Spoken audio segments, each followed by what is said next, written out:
Hi, Kelly here from Carcraft Auto Tech, and today we're going to replace the alternator on your BMW M5. So the first thing I wanted to say about the video is I actually wasn't planning on making a video for this one at all. I already had the vehicle apart and had a little bit of extra time, so I went ahead and filmed it as I was putting it back together. So as I was putting it together, I sort of pretended as if I was taking it apart and rearranged the video to make it look like it was coming apart. So if you follow through pretty closely, I definitely think this is going to help you out a lot.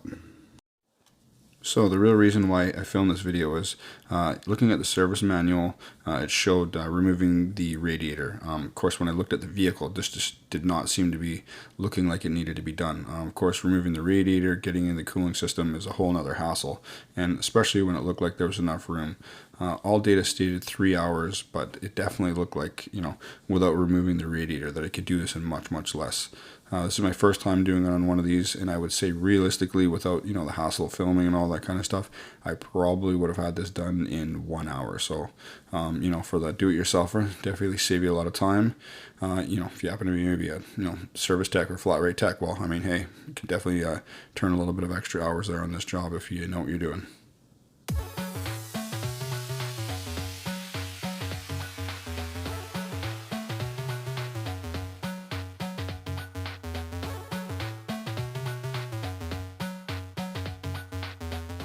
Well, so there it is. So we're basically done, or starting where you would be. So we'll just give a brief description here underneath. So there we have your sway bar. So we have a 13 mil bolt right up top there. This 10 mil nut will have to come off for this line here as well, and the other 13 for the sway bar. So we'll just move along here. Same thing on this side of the sway bar as well. We have a 13 nut up top, or sorry, 13 bolt and a 13 nut on the bottom. And there is a 10 for this bracket right here at my finger. Basically that was it. That would all come away. We'll slip this off. The bracket for this bushing here, we'll slip that off. Same with this one here, like I was talking about, and then move the sway bar over to the left and pull it down. So that's basically that. I think I went through everything else about removing this bracket or these bolts, and then I'll try and piece this video together here. Sorry for the shakiness and the bad lighting, but I'm pretty sure this should definitely carry you through this job. It's a pain in the butt. It's not a huge job, but this is all just really small, tiny, tricky little stuff. So, if you're not great at working on cars, you'd probably, struggle through this. But I mean, even with, moderate skill and, a little bit of patience, I definitely think you could get through this. So yeah, there we go. Enjoy. Thanks, guys. Something worth mentioning here is when you're taking off the sway bar, because that would sort of be the next process. So let's see here. These are over top here. And I'll show a picture of it after. It's very dark here. So you're going to pull those off, unbolt them, pull them off. And then what you're going to find is you're going to pull the sway bar off, and it's not going to want to come off because it's hitting the oil pan here. You just slide it over to the left, then it will find its way down.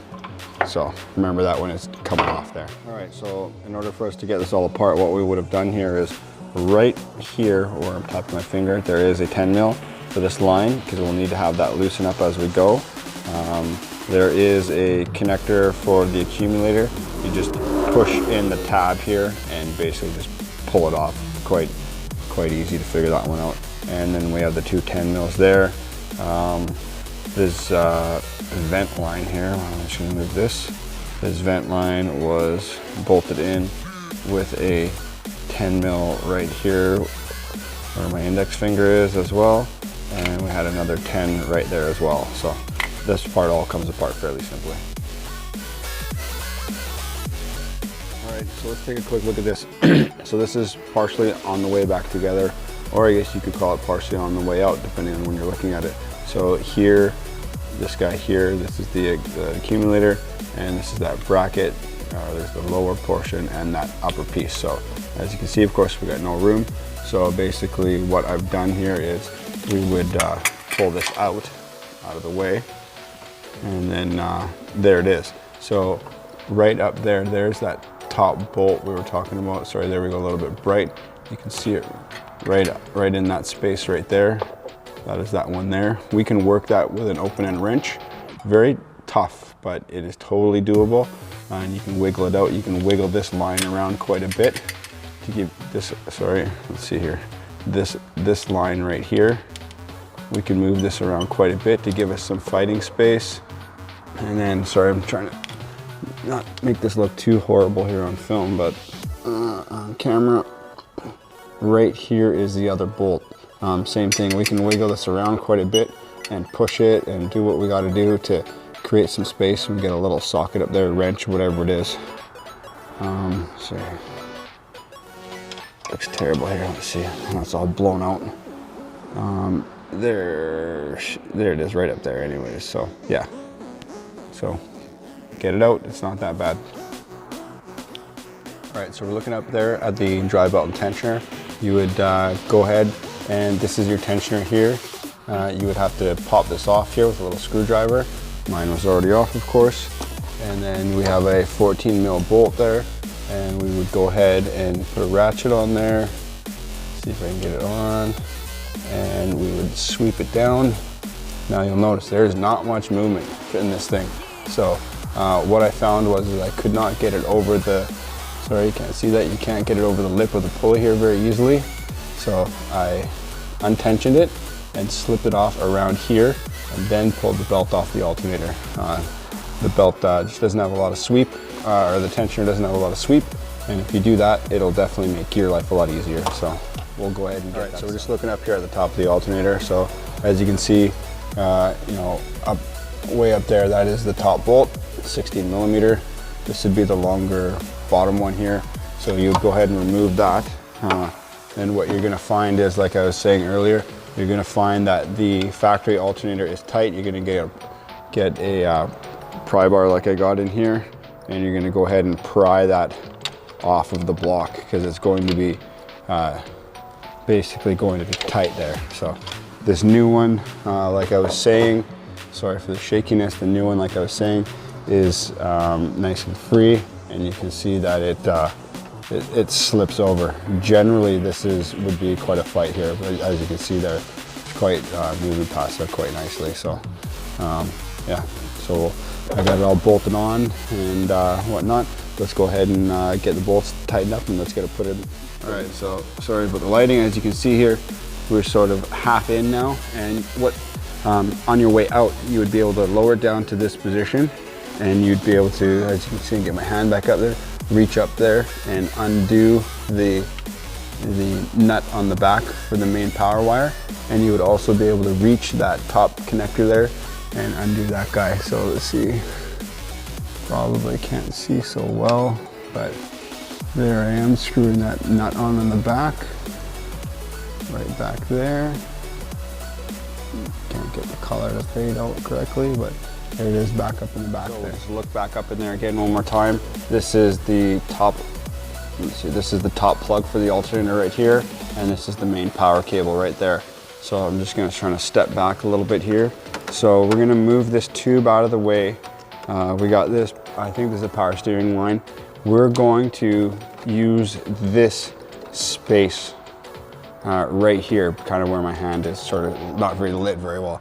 This space is right here, is where this alternator is going to come out.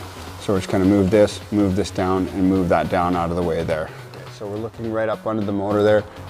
This is basically where the alternator is going to press on. That's what I was talking about. And there's the upper bolt right there. So it's going right back into there. I'll just sort of step back, and you can kind of sort of see where I'm at. There's you know, the wheel, obviously, and we're just right up. So when you're removing the alternator, it's going to be tight. The reason why that is there is this little piece right in there. See if I can kind of zoom in there a little bit. It actually moves forward and backwards a little bit as you're crushing the bolt down to tighten it in. So as you're going to see here on the new one, this one is all the way back. So it should slip over this bracket easily. If this was not slipped back and you're trying to press this on, oh, it's tight, especially up in the car. It's a very difficult thing. I've removed plenty of alternators over the years where we've not changed it, or not doing a different job and not changing the alternator, and then not having this back. If you had to move it back, I would put a cone or something over here and have this tap back.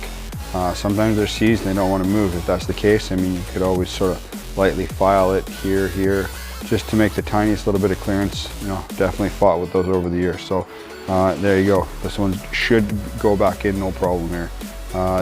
This alternator coming out definitely was a bit tight. We had to use a pry bar and pry it away from the block there. So that guy sits right up on, so here's all the parts off. Let's go ahead and just have a quick look here. So there is our factory alternator there. It is a Vallejo, and there's the factory part number on there. This is the aftermarket Vallejo alternator that we're going to install here. And then I'll just have a quick look at those here.